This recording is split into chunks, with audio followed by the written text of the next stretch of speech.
With power prices set to soar next year, today's National Cabinet meeting finally offered struggling households some relief. But they certainly made us sweat for it. National Cabinet met virtually today, and I want to thank the Premiers and Chief Ministers for the ongoing constructive spirit in which they've engaged in discussions.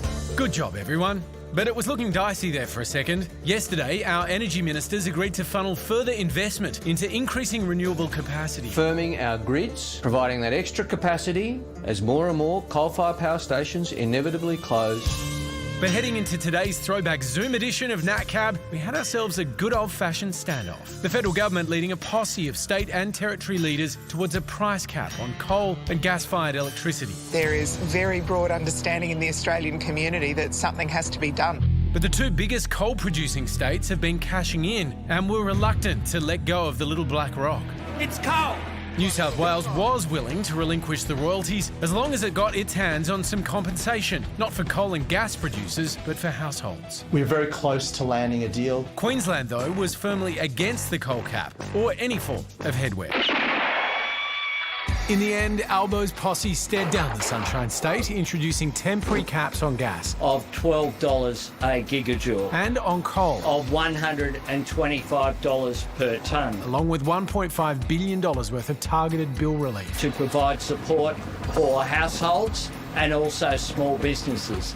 This will be paid through state governments by reducing people's bills. Parliament, I can report, will be recalled next week to deal with the legislation. And to keep the banana benders sweet, assurances that operators won't end up out of pocket. Where cost of production is more than the cost of providing that resource, then the Commonwealth would be providing support. The bad news? We're not talking about bringing prices down. What they're talking about is avoiding those big power price increases, which have largely been driven by the war in the Ukraine. So, with Aussie households dangerously stretched, will it be enough to keep the lights on? So I think if you just park the politics for a minute, probably what most of us care about is what this means you'll be paying in terms of your bills. Yes. So Compare the Market reckons that the average annual power bill per household is about $1,600, a bit over that. Of course, the predictions are that they might go up as much as 50% next year, so you'd be looking at around about $2,500 a year. Obviously, for most of us, that's a fairly terrifying thought. So as the point was made there, these changes are not going to bring your bills, as you know them now, down, and we're probably all experiencing them go up a little bit over the course of this year.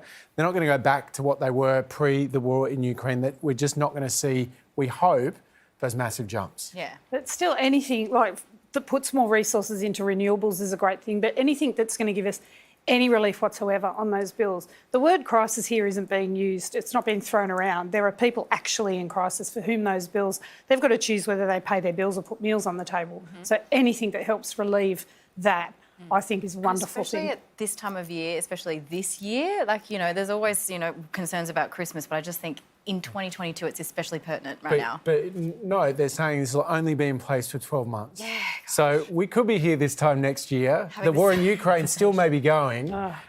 This is not something that will be solved easily. And Julie makes the point, you know, this is about a transition, right? That's a really long-term thing.